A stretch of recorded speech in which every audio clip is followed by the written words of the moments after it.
My name is Will Salisbury. And my name is Bitwin. Today we're going to be covering the dissection of a phishing attempt. So we have a real-world phishing attempt right here. This is a screen grab. Go ahead and let Win go over the details of that.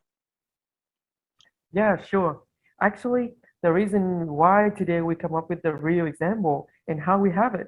Actually, this email was forwarded by my friend, and he have a small business with a business Instagram account, and he got hacked after he received the email and filled the form.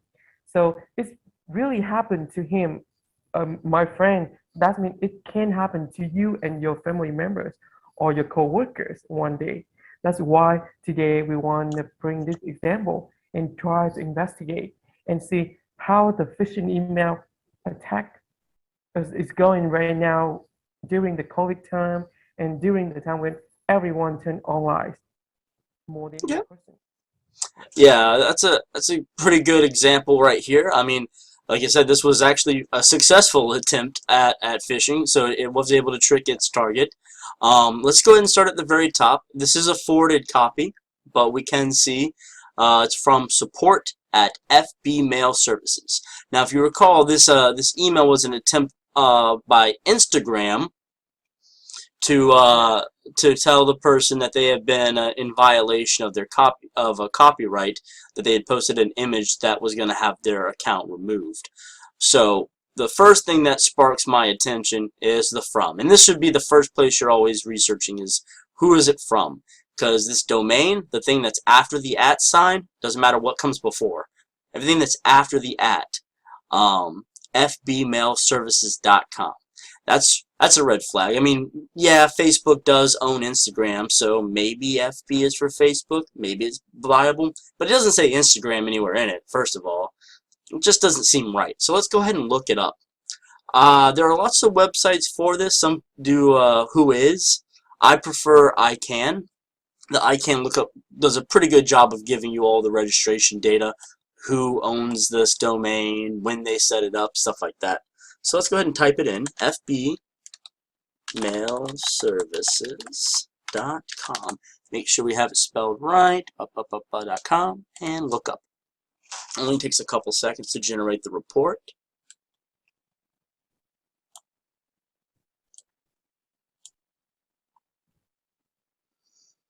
Okay, here we are. The domain information, fbmailservices.com. Yep. This ID, it's currently active, so it's still running. Expiration date.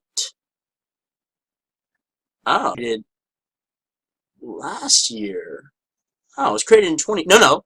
Yeah, That's for a year. Okay, so it was created this last year technically, because we're in the 2022 time frame now.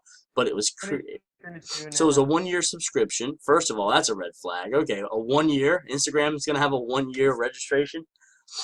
Okay, maybe that's possible. But even then, it was started in December 13th. That's four to 5 days, maybe not even that, before the email was sent. So that's a big giant red flag there. Actually, the same day. Same day. Oh, so that was the same Yeah, day of. Does it? Do same. we have a copy of Yeah, this? What does it say? for the Oh yeah, email here. was sent Here's the to. date right there. Monday, the 13th of December. Yeah, 13. What are the The same day. chances Like that that day. Instagram would make their webpage, their domain for these kinds of things the same day as this email was sent? Weird. Let's see what else we got. The Obviously. register information, Yes, it's the phishing. uh, ATEC domain hosting internet. So I'm not really familiar with ATEC, but maybe that's a legitimate domain company. Uh, Bingi Technology Limited. Oof, that's gonna phonetic. But yeah, so I don't know what this is, but this screams out not Instagram right here. Not Instagram at all. Not Facebook, not Meta, not right. So that's another red flag. So that got two there. Dun dun dun. Registry last signed again. 22. Notices, status codes. And nothing else to really pull from there. but yeah, that those two things being more than enough to Mm, raise an eyebrow for sure. Let's see what else we got here. yeah. Instagram copyright. Okay, and what did you say happened when your friend tapped the button here? When he hit the button and it's open another window, and then it's requiring him to put his password to log So in for verify. And after he put his real uh, password, and then yeah, he that's got no hacked. good. Never fill out a form from a thing and like, hey, click this button. Yeah, the days of button clicking are over. Right. Shouldn't click any buttons ever. Never, ever, never, never, especially from an email. No button clicking. You just look up the URL. Let's go ahead and look at the URL for this button. So I have the live email over here. We're just gonna go into the dev tools in Chrome and see what that particular button has to say. Where does Instagram want you to go, huh? Let's see where it wants us to go.